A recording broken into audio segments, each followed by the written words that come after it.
4000 میل تک اگر وہ میزائل مار رہے ہیں تو اس کا مطلب یورپ کا کوئی ملک یا شہر جو ہے وہ اب ایران کے میزائلوں سے محفوظ نہیں ہے۔ ایک طرف امریکہ بیک وقت فوجی تیاری بڑھا رہا ہے اور جنگ کم کرنے کی بات بھی کرتا ہے۔ آئل مارکیٹس جو ہیں یا گلوبل پالیٹکس جو ہے سب اب اس جنگ کے رحم و کرم پر ہے۔ یہ صرف 2 یا 3 ممالک اب جنگ نہیں رہی ہے بلکہ ایک ایسا بحران بن چکا ہے جو پوری دنیا کو اپنی لپیٹ میں لے چکا ہوا ہے۔ اتحادیوں کو ایک نیول الائنس بنانے کے لیے کہا ہے۔ یہ سب شامل ہو کے چاہ رہے ہیں کہ امریکہ اس رستے کو کھلوائے اور امریکہ ان سے کہہ رہا ہے کہ تم آ کے کھلواؤ۔ جنگ کا فوری خاتمہ نظر نہیں آ رہا ہے سوائے اس کے کہ امریکہ ایران کی شرائط مان لے۔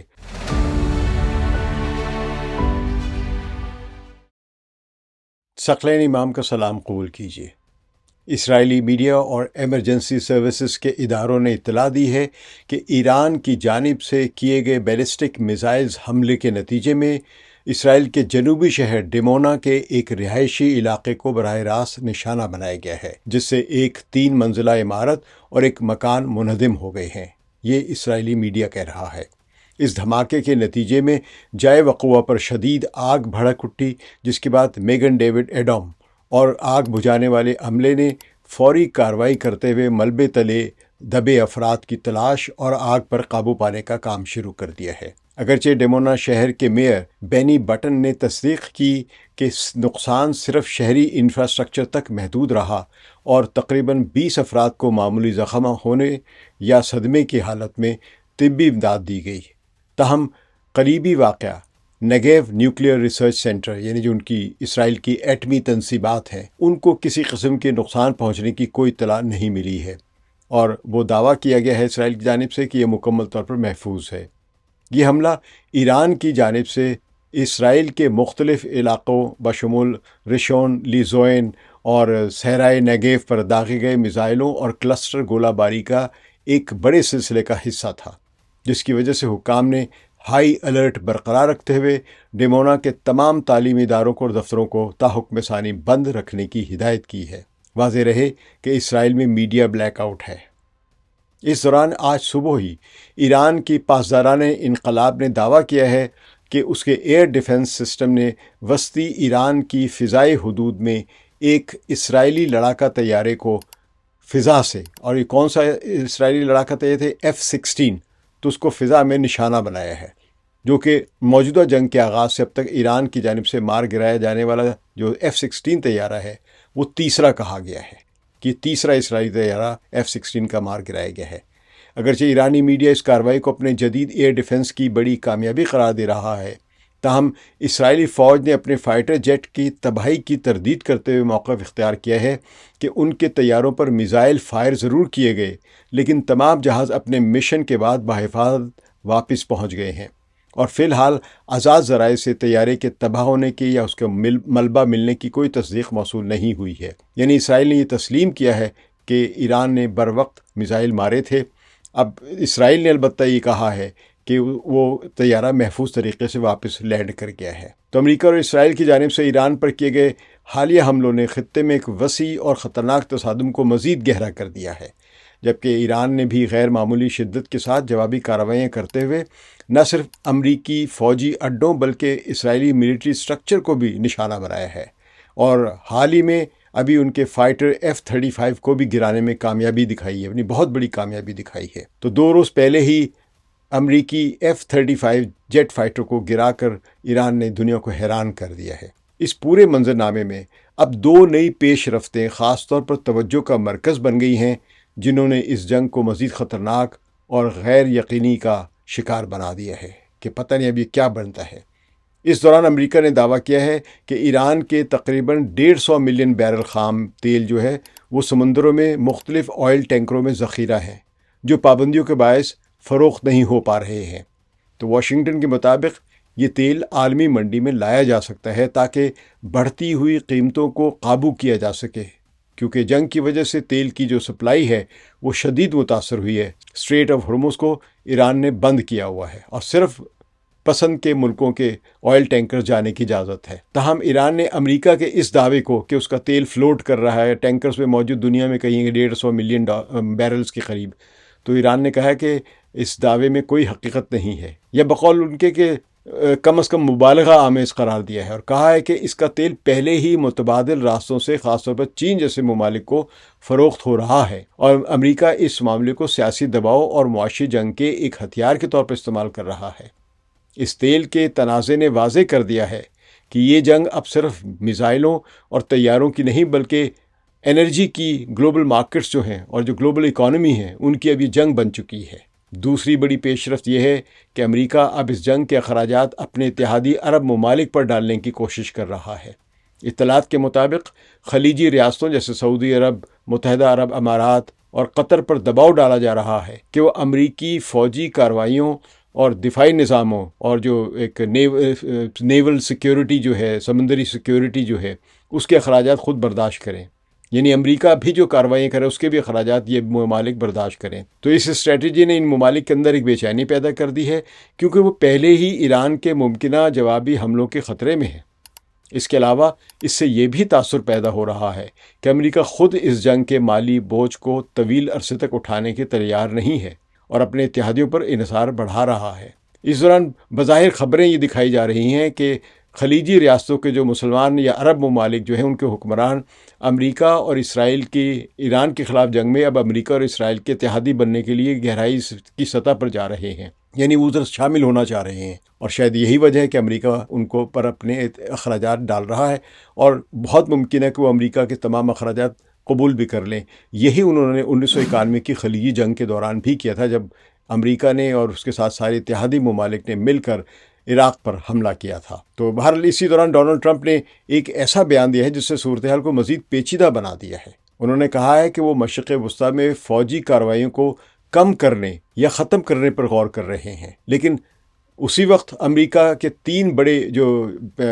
نیول فلیٹس ہیں، جنہیں آپ کہہ لیں کہ ایمفیبیس اسالٹ شپ، یعنی وہ جہاز جو فوج اور اسلحہ ساحل پر اتارنے کے لیے استعمال ہوتے ہیں، اور تقریباً 2500 مزید جو امریکی مرینز ہیں، ان کو امریکی نیوی کے جو ان کو خصوصی زمینی دستے بھی کہا جاتا ہے، ان کو خطے میں بھیج رہا ہے۔ تو یہ ایک قسم کا واضح تضاد ہے جو ظاہر کرتا ہے کہ امریکہ ایک طرف کشیدگی کم کرنے کا تاثر دینا چاہتا ہے، جبکہ دوسری طرف ممکنہ طویل یا بڑے تصادم کے لیے تیاری بھی کر رہا ہے۔ یہ ایمفیبیس جو جہاز یا نیول شپس پر جو فوجیں بھیجی جا رہی ہیں، امریکی میرینز جو بھیجے جا رہے ہیں، ان کا بنیادی مقصد ہوتا ہے کہ کسی بھی ساحلی علاقے پر کشتیوں کے ذریعے جا کر پھر اس کے علاقے کی زمین پہ قبضہ کرنا۔ تو کیونکہ ایمفیبیس جو ہے وہ ایک فلوٹ بوٹ کی طرح، کشتی کی طرح تیرتی ہوئی جاتی ہیں، پھر وہ ساحل کے اوپر گاڑیوں کی طرح چل بھی سکتی ہیں۔ تو اس سے ہی لگتا ہے کہ شاید یہ ایران کے جو خارگ ان کا جو جزیرہ ہے جہاں پہ اس کی ایران کی آئل انسٹالیشن لگی ہوئی ہیں، یہ اس پر قبضہ کرنے کی منصوبہ بندی ہے۔ بہرحال یہ منصوبہ کامیاب ہوتا ہی نہیں ہوتا، لیکن یہ ملے جلے اشارے اب صدر ٹرمپ کی طرف سے مل رہے ہیں۔ اگرچہ صدر ٹرمپ ایران کے خلاف کامیابی کے دعوے کر رہے ہیں، مگر دنیا میں تیل کی بڑھتی ہوئی قیمت اور جنگ کے طول پکڑنے کی وجہ سے وہ پھنس چکے ہوئے اس جنگ میں۔ شاید وہ نکلنا چاہتے ہیں، اور اگر نہیں نکل پاتے تو اس جنگ کو بڑھانا چاہتے ہیں۔ ہر 2 صورتوں میں امریکہ کے لیے اب شکست یقینی نظر آ رہی ہے۔ میدان جنگ کی صورتحال پر نظر ڈالیں تو امریکہ اور اسرائیل نے ایران کے اندر کئی اہم اہداف کو نشانہ بنایا۔ ان حملوں میں خاص طور پہ ایران کی جو نیول جو انسٹالیشنز تھی، جو میزائل لانچ کرنے کے جو مراکز ہیں، ان کا جو ایئر ڈیفنس سسٹم ہے، اور ان کے جو مقامات دوسرے جو اہم ہیں، اور ان کے جو پاسداران انقلاب یعنی کہ جو کمانڈ اینڈ کنٹرول سینٹر نظام موجود ہے، ان کو بقول امریکہ اور اسرائیل بالکل تباہ کر دیا گیا ہے۔ اب یہ ان کے دعوے ہیں۔ جنوبی ایران کے علاقوں، خاص طور پر خلیج فارس کے قریب شدید بمباری کی اطلاعات بھی آئی ہیں کہ وہاں پہ امریکہ اور اسرائیل نے جا کے اتنی بمباری کی کہ شاید وہاں سے اب کبھی اسٹریٹ آف ہرمز کو بند کرنے کے لیے راکٹ نہ چل سکے، لیکن حالات زمین پہ کچھ اور ہیں۔ امریکی بحریہ نے سمندر سے کروز میزائل داغے ہیں، جبکہ اسرائیلی طیاروں نے دور سے نشانہ بنانے والے ہتھیار استعمال کیے، ٹام کروز وغیرہ اس کے جو میزائل ہیں۔ اس کے جواب میں ایران نے جس شدت اور حکمت عملی کے ساتھ کارروائی کی ہے، اس نے امریکہ اور اسرائیل دونوں کو حیران کر دیا ہے۔ ایران نے قطر میں واقع العدید ایئر بیس، جو کہ امریکہ کا بہت بڑا ایئر بیس رہا ہے، اس کو، اور متحدہ عرب امارات میں الظفرہ ایئر بیس، اور عراق میں عین الاسد، اور سعودی عرب میں پرنس سلطان ایئر بیس، اور عراق میں بھی اور جو جگہ ہیں، ان پر ڈرون حملے اور میزائلوں کے ذریعے زبردست حملے کر کے ان کو تقریباً نصف کی حد تک تباہ یا مکمل طور پر ناکارہ بھی کر دیا ہوا ہے۔ ایران کے ان حملوں نے امریکی دفاعی نظام کی کمزوریوں کو بھی ظاہر کیا ہے، کیونکہ اگرچہ کئی میزائل روکے گئے ہیں لیکن کچھ اپنے اہداف تک پہنچنے میں کامیاب بھی رہے ہیں۔ اس کے علاوہ خلیج میں موجود امریکی جو نیول شپس جو اتنے بھی ہیں ان کو بھی شدید خطرہ لاحق ہے، جہاں ایران نے اپنی چھوٹی تیز رفتار کشتیوں اور ڈرونز کے ذریعے بہت دباؤ بڑھایا ہوا ہے۔ اور آپ دیکھیں کہ امریکہ کا جو سب سے بڑا ایک ایئر کرافٹ کیریئر ہے جیرالڈ فورڈ، وہ اب بحیرہ روم میں پیچھے یونان کی ایک بندرگاہ پہ جا چکا ہوا ہے، کریٹ جس کا نام ہے بندرگاہ کا، اور ادھر جو بحیرہ عرب کے پاس جو امریکہ کے aircraft carrier Abraham Lincoln تھا وہ پسپا ہو چکا ہوا ہے کہ کہیں کسی ایران کی میزائل کی رینج میں براہ راست ہٹ نہ ہو جائے۔ تو اسی دوران ایران نے ڈیگو گارشیا تک میزائل پھینکے ہیں جو امریکہ کے بقول انہوں نے انٹرسپٹ کر لی ہے، روک لی ہے، تباہ کر دی رستے میں۔ لیکن یہ ایران نے اپنا ایک عزم دکھا دیا ہے کہ وہ ڈیگو گارشیا تقریباً 4000 میل جنوب کی طرف ہے، اور یہ بنیادی طور پہ برطانیہ کا ایک ایئر بیس ہے جس کو اس جنگ کے دوران امریکہ استعمال کر رہا ہے۔ پچھلی جنگوں میں بھی اس کو بیک اپ کے طور پہ امریکہ استعمال کرتا رہا ہے، لیکن اب ایران نے یہ صلاحیت دکھائی ہے کہ یہ میزائل جو ہے یہ براہ راست ڈیگو گارشیا تک پہنچ سکتے ہیں اور وہ مارنے کی کوشش کرے گا۔ اگر اسے اشارہ کر دیا ہے کہ وہ مارا ہے اور وہ انٹرسپٹ ہو گئے تو پہلے انٹرسپشن کے ذریعے ایران کو یہ اطلاع مل جاتی ہے یا ان کی انٹیلیجنس یہ کیلکولیٹ کر لیتی ہے کہ اس میزائل کو کس طرح روکا گیا ہے، کس ریڈار کے ذریعے اور کس طریقے سے روکا گیا ہے، جس کا مطلب ہے کہ اگلی دفعہ جب وہ ماریں گے تو وہ ان غلطیوں کو دور کر چکے ہوں گے یا ان رکاوٹوں کو عبور کر چکے ہوں گے جس کے وجہ سے یہ پہلے میزائل روکے گئے ہیں۔ یہ ایران کا ایک ٹیکٹک ہے کہ پہلے میزائل وہ ایسے پھینکتا ہے جو صرف دشمن کی ٹو لگاتے ہیں کہ کہاں سے اسے روکا جا رہا ہے، اور بعد میں وہ شدید ترین قسم کے براہ راست ہدف پر تک پہنچنے والے میزائل پھینکتا ہے۔ یہی اس نے ڈیمونا میں کیا ہے۔ اس سے پہلے وہ ڈیمونا میں کئی قسم کے میزائل پھینک چکا تھا، ڈرونز کے حملے کر چکا تھا جو اسرائیل روک رہا تھا، کیونکہ ڈیمونا کی پروٹیکشن کے لیے، حفاظت کے لیے اسرائیل نے دنیا کے جو بہترین ریڈار سسٹم ہے جو کوئی 5000 کلومیٹر دور سے آنے والے پروجیکٹائلز کو یا میزائلوں کو یا ایئر کرافٹ کو دیکھ سکتا ہے، وہاں پہ وہ لگائے ہوئے ہیں۔ تو اب ایران کی رینج میں وہ ریڈار سسٹم ہے جو ڈیمونا کو پروٹیکٹ کیے ہوئے ہے وہاں پہ۔ تو اب آج انہوں نے وہاں پہ ڈیمونا پہ بھی حملہ کیا ہے جو پہنچے ہیں ڈیمونا تک۔ تو اس کا مطلب ہے کہ اب یہ آسمان کا یہ رستہ جو ڈیمونا تک جاتا ہے اور ڈیگو گارشیا تک جاتا ہے اب یہ ایران کی پہنچ میں ہے، اور یہ خطرناک حالت کی طرف اشارہ ہے۔ اب 4000 میل تک اگر وہ میزائل مار رہے ہیں تو اس کا مطلب یورپ کا کوئی ملک یا شہر جو ہے وہ اب ایران کے میزائلوں سے محفوظ نہیں ہے۔ اسی وجہ سے اب پوری دنیا میں یہ پریشانی ہو رہی ہے کہ اس جنگ نے بہت زیادہ مسائل پیدا کر دیے ہیں۔ تو اسرائیل کے خلاف بھی ایران اور اس کے اتحادی گروہوں نے حملوں کا دائرہ وسیع کر دیا ہے۔ اسرائیلی جو ایئر ڈیفنس سسٹم ہے، ان کا ریڈار سسٹمز ہے، اور ان کی جو ملٹری لاجسٹکس جو سینٹرز ہیں ان کو میزائلوں اور ڈرونز کے ذریعے نشانہ بنایا جا رہا ہے۔ اس میں سب سے زیادہ اہم کردار جو اس وقت ادا کر رہا ہے وہ حزب اللہ ہے۔ حزب اللہ کی جنوب لبنان میں جو آبادی ہے، جو حزب اللہ کے حامی یا شیعہ وہاں کے سمجھے جاتے ہیں، وہ تقریباً 10 لاکھ کے قریب وہاں سے ہجرت کر کے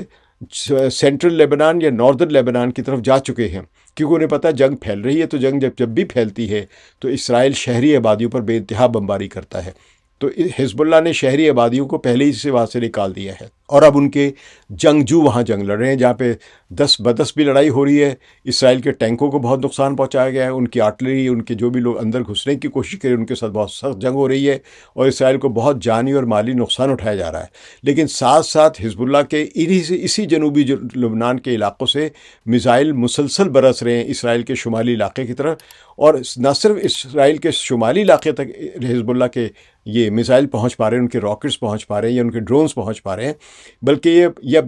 مرکزی اسرائیل میں بھی ان کے حملے پہنچ رہے ہیں، ان کے میزائلز پہنچ رہے ہیں حزب اللہ کے۔ تو اس کے ساتھ ساتھ جو ایک سائبر حملوں کے ذریعے اسرائیلی نظاموں کو بھی متاثر کرنے کی کوششیں کی جا رہی ہیں۔ اگرچہ اسرائیل کا ایئر ڈیفنس سسٹم جیسے کہ آئرن ڈوم ہے یا اس کے پیٹریٹس ہیں یا اس کے تھرڈ میزائل ہے یا ڈیوڈ سلنگ ہے یا ایرو 2 ہے یا ایرو 3 ہے، یہ بہت سارے ایران کے میزائلوں کو یا ان کے ڈرون کے حملوں کو ناکام بنا رہے ہیں، لیکن مکمل تحفظ کا کوئی ضمانت نہیں دی جا رہی۔ اور اسی دوران کیونکہ اسرائیل اپنی حفاظت کے لیے بے انتہا استعمال کر رہا ہے راکٹس وغیرہ، تھرڈ میزائل، پیٹریٹس وغیرہ، تو نتیجہ یہ ہے کہ اب ان کے پاس ڈپلیشن ہو گئی، اسلحے کی کمی ہوتی چلی جا رہی ہے۔ تو اس جنگ کا ایک اہم پہلو آبنائے ہرمز یعنی خلیج فارس کا وہ تنگ راستہ بھی ہے جہاں سے دنیا کی تقریباً 20% تیل کی ترسیل ہوتی ہے۔ ایران نے اس راستے کو مکمل طور پر بند نہیں کیا بلکہ کنٹرولڈ یعنی نظام نافذ کر دیا ہے۔ اب صرف وہی جہاز گزر سکتے ہیں جنہیں ایرانی حکام کی اجازت حاصل ہو، اور خاص طور پر وہ ممالک جن کے امریکہ یا اسرائیل سے قریبی تعلقات ہیں اور وہ اس جنگ میں ایران ان کو اپنا دشمن سمجھتا ہے، ان کے آئل ٹینکرز کو مکمل طور پہ بند کر دیا گیا، وہ نہیں گزر سکتے ہیں۔ کچھ آئل ٹینکرز کو وہاں سے گزرنے کے لیے تفصیلی معلومات دینی پڑتی ہیں، اور بعض صورتوں میں وہ ایک رقم بھی ادا کرتے ہیں جو کہ ایران نے ایک 10% ایک ٹیکس لگا دیا ہے یا ٹیرف لگا دیا ہوا ہے آبنائے ہرمز سے گزرنے کے لیے۔ تو اس صورتحال نے عالمی تجارت کو شدید متاثر کیا ہوا ہے اور تیل کی قیمتوں میں بہت تیزی سے اضافہ ہو رہا ہے۔ جمعے تک یہ 119 تک ڈالر فی بیرل پہنچ چکی تھی۔ اب دیکھتے ہیں جب پیر کو یہ مارکیٹ کھلے گی تو کتنی اوپر جاتی ہے۔ دوسری جانب امریکہ نے اپنے اتحادیوں کو ایک نیول الائنس بنانے کے لیے کہا ہے تاکہ اس آبنائے ہرمز کو کھولا جا سکے، لیکن برطانیہ، فرانس، جرمنی، اٹلی، جاپان اور کینیڈا جیسے ممالک نے واضح کر دیا ہے، اور اس میں بلکہ وہ بھی شامل ہونے کی کوشش کر رہے ہیں، متحدہ عرب امارات اور سعودی عرب بھی، اور قطر بھی شاید شامل ہو جائے، اس میں ابھی تک نہیں ہوا ہے۔ تو یہ سب شامل ہو کے چاہ رہے ہیں کہ امریکہ اس رستے کو کھلوائے، اور امریکہ ان سے کہہ رہا ہے کہ تم آ کے کھلواؤ۔ تو ظاہر ہے اب جن ملکوں سے کہا ہے، یورپی ممالک سے جن کے پاس مضبوط نیوی ہے، کہ وہ کارروائی میں حصہ لیں، تو ان ممالک نے صرف سیاسی حمایت کا تو اظہار کیا ہے، اور زیادہ تر نے سفارتی حل پر زور دیا کہ بھی ڈپلومیسی کے ذریعے حل کرو۔ اس سے امریکہ کو ایک بار وہی مسئلہ درپیش ہے جو پہلے یمن کے معاملے میں سامنے آیا تھا، یعنی اتحادی ممالک مکمل طور پر ساتھ دینے سے گریزاں ہیں۔ اب اس چیز کی کیا وضاحت ہے، یہ سب سے بہتر جو ہے جرمنی کے ایک وزیر دفاع پوسٹریس انہوں نے دی ہے۔ انہوں نے کہا جب امریکہ جیسا طاقتور نیول فورس دنیا کی سپر پاور جو ہے وہ آبنائے ہرمز نہیں کھلوا سکی ہے ابھی تک، تو اب یورپ کی نیوی جا کے کیا کر لے گی؟ اسی لیے یورپ اب زور دے رہا ہے کہ یہ سفارتی طریقے سے آبنائے ہرمز کھلوائی جائے۔ جاپان بھی یہی چاہ رہا ہے، اسی لیے جاپان بھی کسی بھی طرح کی ایسی فوجی کارروائی میں شریک ہونے سے گریز کر رہا ہے جس سے براہ راست اس کی ایران کی پاسداران سے یا فوج سے لڑائی ہو۔ تو ایران نے اس جنگ کو صرف فوجی محاذ تک محدود نہیں رکھا ہے بلکہ ذرا انرجی کے شعبے کو بھی نشانہ بنایا ہے۔ خلیجی ممالک میں تیل اور گیس کی تنصیبات پر حملوں کی اطلاعات آئی ہیں، مزید اطلاعات آئی جس سے پیداوار متاثر ہو رہی ہے، اور اس کا براہ راست اثر جو ہے وہ عالمی معیشت پر پڑ رہا ہے، کیونکہ توانائی کی قیمتیں، تیل گیس کی قیمتیں جو وہ تیزی سے بڑھ رہی ہیں، اور سپلائی چینز بری طرح متاثر ہو رہی ہے، کیونکہ تیل اور گیس جو ہے یہ تو سب بنیادی چیز ہے دنیا کی کوئی بھی مشین چلانے کے لیے، کوئی بھی سسٹم چلانے کے لیے، ایک گھر میں بتی روشن کرنے کے لیے، چولہا جلانے کے لیے ہر جگہ استعمال ہوتی ہے، اور خاص طور پر ڈیولپڈ کنٹریز میں۔ یہ وہ زمانہ نہیں ہے جب آپ آگ اور لکڑی اور کوئلوں سے چولہے جلاتے ہوں، اب سارا سسٹم گیس، الیکٹریسٹی ان سسٹم سے چل رہا ہے۔ تو جب یہ متاثر ہو رہے تو سمجھے پوری کی پوری سویلائزیشن جو ہے آج کے دور کی وہ متاثر ہو رہی ہے۔ تو مجموعی طور پر دیکھا جائے تو یہ جنگ اب ایک کثیر الجہتی تصادم بن چکی ہے جس میں فوجی طاقت، معاشی دباؤ اور انرجی کی سیاست یعنی آئل سیکیورٹی وغیرہ، اور جو ڈپلومیٹک اسٹریٹجیز ہیں وہ سب شامل ہیں۔ امریکہ اور اسرائیل کے پاس جدید ہتھیار اور فضائی برتری ضرور ہے، لیکن ایران نے غیر روایتی جنگ یعنی آپ کے لیے اسیمیٹرکل اسٹریٹجی جو ہے اس کے ذریعے امریکہ اور اسرائیل کی اس برتری کو دبا کے رکھ دیا، کچل کے رکھ دیا ہے۔ یہ لوگ ایران پر بمباری کر کے جانی اور مالی نقصان، عمارتوں کا نقصان ضرور پہنچا پا رہے ہیں، لیکن ابھی تک ان کو کوئی بھی ملٹری اسٹریٹجک قسم کا کامیابی یا کوئی ہدف حاصل نہیں ہوا ہے۔ تو ایران کی یہ صلاحیت کہ وہ پورے خطے میں امریکہ اور اسرائیلی مفادات کو نقصان پہنچا سکتا ہے، ان کو نشانہ بنا سکتا ہے، اس جنگ کو طویل اور پیچیدہ اور خطرناک بناتا جا رہا ہے یہ سارا مرحلہ۔ سب سے اہم بات یہ ہے کہ اس جنگ کا فوری خاتمہ نظر نہیں آ رہا ہے، سوائے اس کے کہ امریکہ ایران کی شرائط مان لے، اور امریکہ کی انا، ایگو، ہیوبرس، تکبر اتنا ہے کہ وہ یہ ماننے کے لیے تیار نہیں ہوگا، لیکن شاید عقل پریویل کر جائے۔ ایک طرف امریکہ بیک وقت فوجی تیاری بڑھا رہا ہے اور جنگ کم کرنے کی بات بھی کرتا ہے، جبکہ دوسری طرف ایران مسلسل دباؤ بڑھا رہا ہے۔ گلوبل جو مارکیٹس ہیں یا آئل مارکیٹس جو ہیں یا گلوبل پالیٹکس جو ہے اور جو ریجنل سٹیبلٹی ہے، سب اب اس جنگ کے رحم و کرم پر ہے۔ تو یہ صرف 2 یا 3 ممالک اب جنگ نہیں رہی ہے، بلکہ ایک ایسا بحران بن چکا ہے جو پوری دنیا کو اپنی لپیٹ میں لے چکا ہوا ہے۔